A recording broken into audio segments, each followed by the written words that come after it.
In late October 2023, Matthew Perry shared an eerie final social media post from his hot tub, describing the swirling water and the night sky.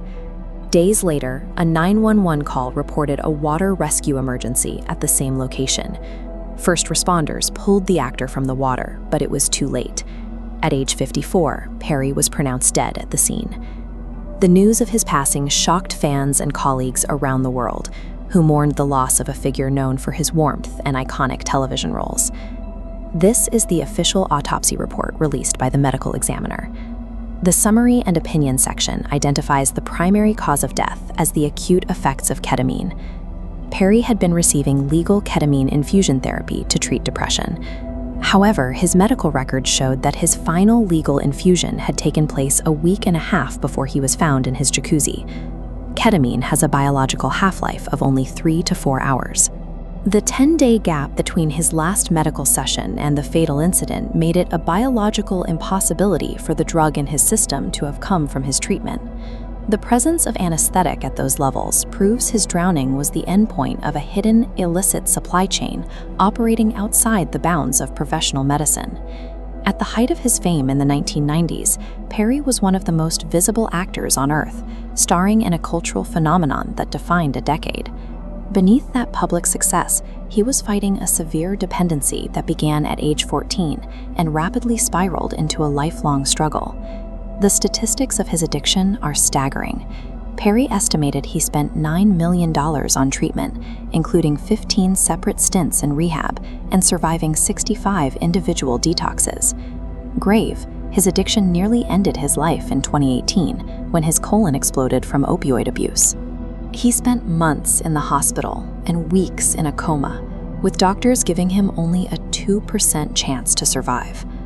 By 2022, he seemed to have emerged from the dark side of his disease. During his memoir press tour, he publicly claimed to be safely sober and dedicated his life to helping other addicts find hope. This public narrative of recovery ironically masked a deep, ongoing vulnerability.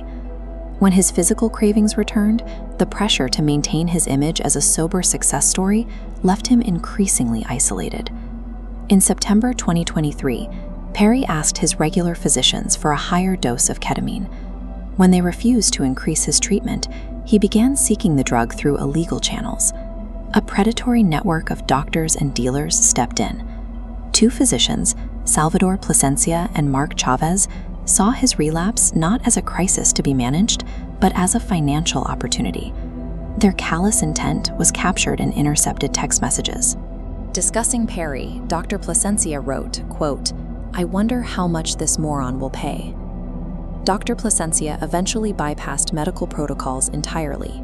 He taught Kenneth Iwamasa, Perry's personal assistant, how to inject the anesthetic, despite Iwamasa having no medical training. On the morning of October 28th, Perry played an hour of pickleball before returning home early, telling associates he felt unusually fatigued.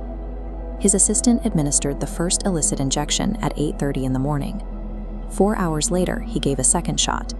40 minutes after that, Perry asked for a third dose, quote, "Shoot me up a big one," and was injected near the jacuzzi. The individuals trusted with his medical care and daily life had orchestrated the exact conditions that led to his overdose. As soon as news of Perry's death broke, the network responsible for the drugs went into a panic. Jasveen Sangha, the dealer known as the Ketamine Queen, immediately instructed her associates to distance themselves, texting one middleman to, quote, "delete all our messages." That middleman began frantically asking others how long ketamine remains detectable in a post-mortem toxicology screening. The digital trail eventually led investigators to the source. In August 2024, federal officials announced the results of a widespread investigation into the underground network. 5 individuals, including both doctors and Perry's own assistant, were hit with federal charges for their roles in the conspiracy to distribute the drug. While the legal reckoning moves through the courts, fans continue to gather at memorials, mourning a man who spent his final years trying to help others escape the same traps that eventually claimed him.